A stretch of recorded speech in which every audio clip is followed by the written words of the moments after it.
बढ़ते आगे, बीजेपी के कद्दावर नेता और पूर्व मंत्री गौरीशंकर बिसेन ने पूर्व सीएम कमलनाथ के खिलाफ छिंदवाड़ा से लोकसभा चुनाव लड़ना चाहते हैं कहा है।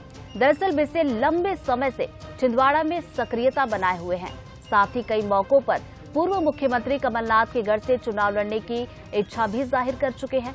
गौरीशंकर बिसेन 1985 से बालाघाट सीट से विधायक है और इस बार यहां से चुनाव न लड़ने की बात भी कह चुके हैं। गौरीशंकर बिसेन ने बंसल न्यूज से बातचीत में कहा, क्या कुछ कहा है सुनवाते हैं।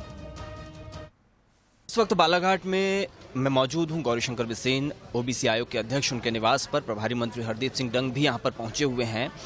हाल ही में बिसेन साहब ने एक तरीके से चुनौती स्वीकार की थी कि वो छिंदवाड़ा जाकर चुनाव लड़ना चाहते हैं पीसीसी अध्यक्ष कमलनाथ जी के खिलाफ। उस पर कमलनाथ जी का बयान भी आया है। बिसेन साहब, क्या वाकई आपकी छिंदवाड़ा जाने की इच्छा है, क्योंकि प्रदेश की राजनीति में ये चर्चा इस वक्त सरगर्म है? मध्य प्रदेश में छत्तीसगढ़ राज्य बनने के बाद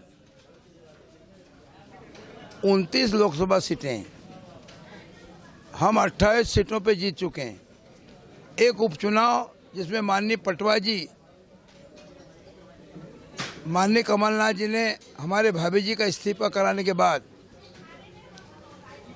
जब उपचुनाव लड़ा था, उस समय में कमलनाथ जी संभवतः मैं सोच रहा हूँ कि वहाँ पे छिंदवाड़ा में हमारे पटवा जी कमल के फूल से जीते थे।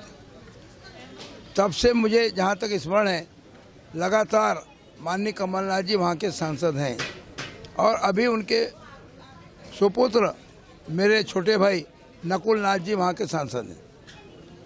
मैं मानता हूँ कि यह सीट जहाँ एक और कांग्रेस की सीट है, वहीं कमलनाथ जी के परिवार की भी सीट है।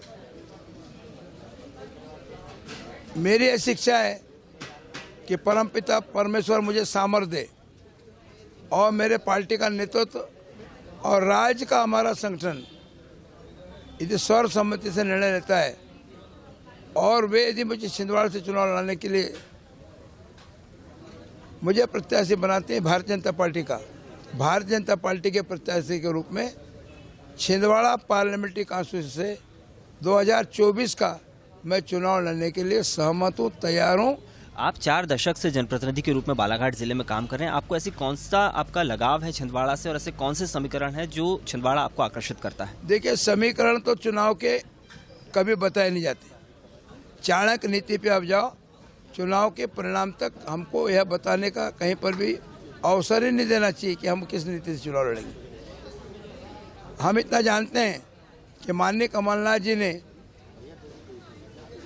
जो मध्य प्रदेश की 543 पार्लियामेंट्री कॉन्स्टिट्यूंसी हैं, उनके ऊपर कभी ध्यान नहीं दिया। हमारा बालाघाट लगा हुआ है, वो कई बार कहे मैं बालाघाट को गोद लेता हूँ। जब वो होशंगाबाद जाते थे क्या मैं होशंगाबाद को गोद लेता हूँ। किसी भी पार्लियामेंट्री कॉन्स्टिट्यूंसी में जब वो चुनाव प्रचार में जाते हैं तो कहते हैं मैं इस क्षेत्र को गोद लेता हूँ। गोद लेने के बाद उन्होंने उस दायित्व का कितना निर्वहन किया, उनके एजेंडे में और दिन रात और रात के स्वप्न में सिर्फ और सिर्फ छिंदवाड़ा रहा है।